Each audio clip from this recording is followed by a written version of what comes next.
To learn about the off-grid lifestyle and to be inspired to live your dreams, click subscribe so you don't miss anything. Hit the bell notification.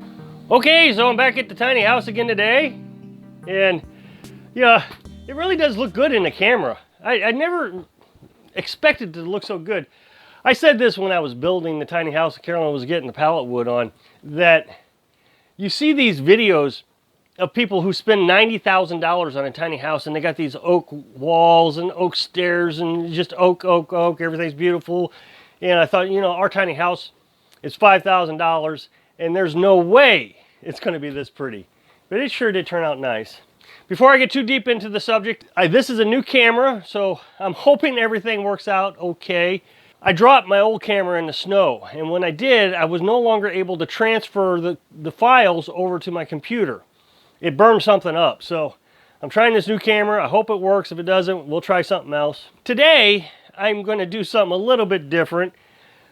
Carolyn washes clothes by hand. There's a lot of people who think I'm very abusive to Carolyn because I make her do the laundry by hand because we live off-grid. This is something she chooses to do. I know that we can buy a small apartment-size wash machine. We could hook it up and run it off the generator, but Carolyn has insisted that she doesn't want a machine. The only thing she has asked for is a spinner machine that she can spin the water out of the clothes with. And so we got that, and I'm not sure how much that costs. I don't know, 80 bucks maybe? Might have been 100 bucks, but anyway, it doesn't matter. And we got that off Amazon. And she has absolutely loved it. So today I wanted to go through several topics of things that we've been working on, and I want to share them with you because these are going to be future videos.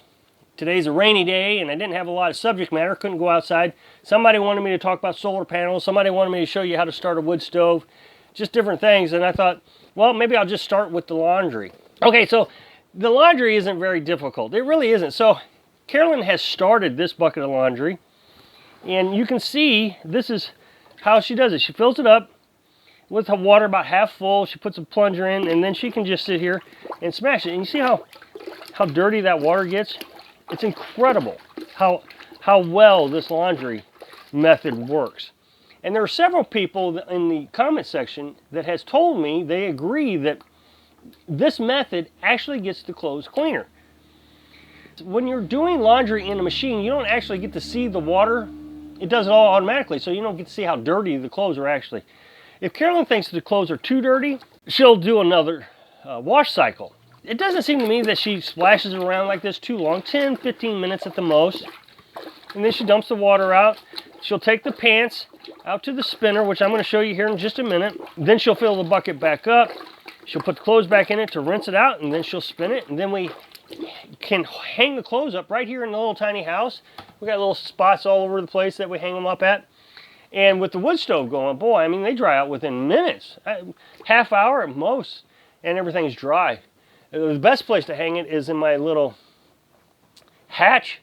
I can drop the hatch down, put some clothes up there, lift the hatch back up, and it hangs right over the wood stove here. Okay, so I'm going to take these outside, and then I'm going to show you how to spin it. Okay, so this is the spinner. Sorry you can't see my face, but I figured you wanted to see the product more than me. The spinner works really well. She really does like it. Be honest, this is the first time I've used it. So we're going to give it a try right here on camera to see how difficult this is. Now, I took it outside because there's no way I could get the camera in the shower. Carolyn puts the spinner inside the shower. It has a little hose here that the water comes out of. She just puts the whole thing in the shower, and then she's able to operate it in the shower. Well, I took it outside so we had plenty of room that you could see it clearly with lots of light out here. So we just take the clothes right out of the bucket. Now, the instruction says to do this. You take this and you just kind of push it down. That's all that piece is for. And then you just spin it. This thing is incredible. It spins so fast that there's actually a mechanism in there that once it gets going too fast, it doesn't spin any faster. Now this thing is actually like a wash machine, it feels like, when it's spinning. Of course, our house is on a trailer frame, so a mobile home trailer frame. If you ever lived in a mobile home, you can feel when the wash machine kicks on. The same thing happens with this.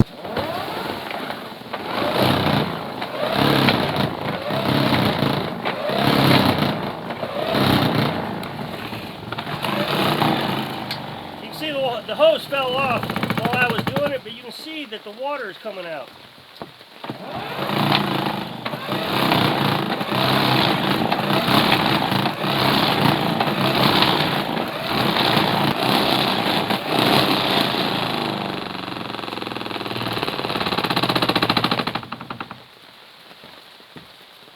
That was incredible. Carolyn said it gives her good exercise. Yeah, it does. This is incredible. I like it. And see, it's nearly dry now. It's fantastic. One of the questions I got was, how do I start the wood stove? Well, the way I start it and the way you're supposed to start it is completely two different methods. I have found that this wood stove is very difficult to start. For whatever reason, I don't understand. Once it gets going, it's better than anything I've ever used. When I had the old Franklin down there, I've talked about the Franklin wood stove made back in the 60s. Oh, it started right up, got going, and that was it. This one is a little bit complicated. Don't know why, but the instruction says that you have to use newspaper, and only newspaper. So all summer long, I've been collecting newspaper. It's been sitting out in the truck. And so we got all this newspaper. And then what you're supposed to do is take small branches, anywhere from that size to this size. But you want a lot of this size too. And you know, a few of these. And you stack it up on top of the newspaper, you light it up. And in the videos they show, it just lights right up and it's magic and it's perfect. Well, it doesn't work like that. What I've been doing is I'll take these branches like this, like I just showed you here. And then I take the blowtorch and I light it up, and I just lay it kind of like right here on the tray, and I let it heat up those wood sticks. I now know that the wood has to get to 500 degrees before it's really self-sustaining, and this really does a good job. But then that's not the end of the story. They say you're just supposed to open the vent here, right here. You can see we got the flame really low today. It's pretty warm today, and I'm just trying to keep it lit because it's so complicated to light. I think that should be your goal, is only having to light the wood stove maybe once or twice a year. Beyond that, you just want to keep it lit and let it go. The key is, I'm going to show you something here. Maybe, I hope it works. But when you light it and you get these little flames like this, what you want to do is you shut the door, but not all the way. And you'll see that it starts sucking air. Yeah, I don't know if you can see that in the camera, but it's really starting to get rejuvenated because it's pulling all that air through that little crack in the door. It's not all the way closed.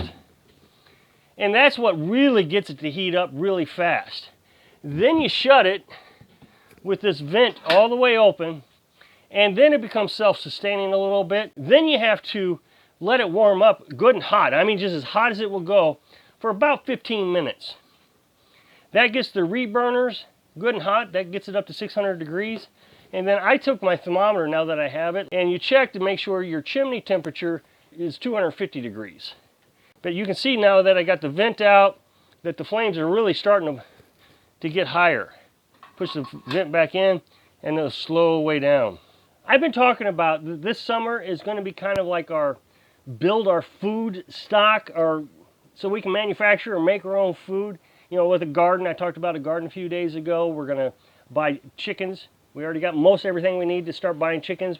Maybe get some goats for some goat milk. Now, another thing we have considered is buying pigs. Here's the problem we have. Once you butcher a pig, then you got all this meat, and you're going to need a freezer. Well, I got 1,000 watts of solar panel, and 1,000 watts is pretty much what we use. So I got to consider, how am I going to preserve the meat once I butcher it? Because we only have a little apartment-sized refrigerator. So if we buy a freezer, I'm going to need probably 2, 3, 4 more solar panels, more batteries, and I'd have to buy a new charge controller also, because the charge controller that I currently have is already maxed out on how many amps it can receive. That's not out of the question. We've talked about it quite a bit, but in the meantime, we'd still like to buy a pig. Now, I have butchered pigs in the past, but the one thing I did when I butchered my pig in the past was I preserved the bacon. Bacon is cured. You can cure ham also. And all you got to do is you go on Amazon, you can buy Morton cure salt.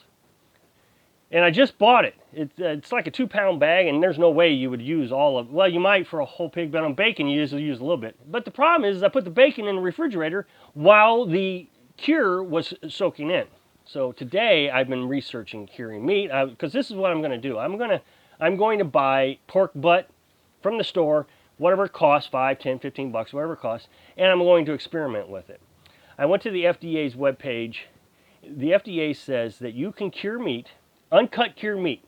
You can leave it unrefrigerated for a year.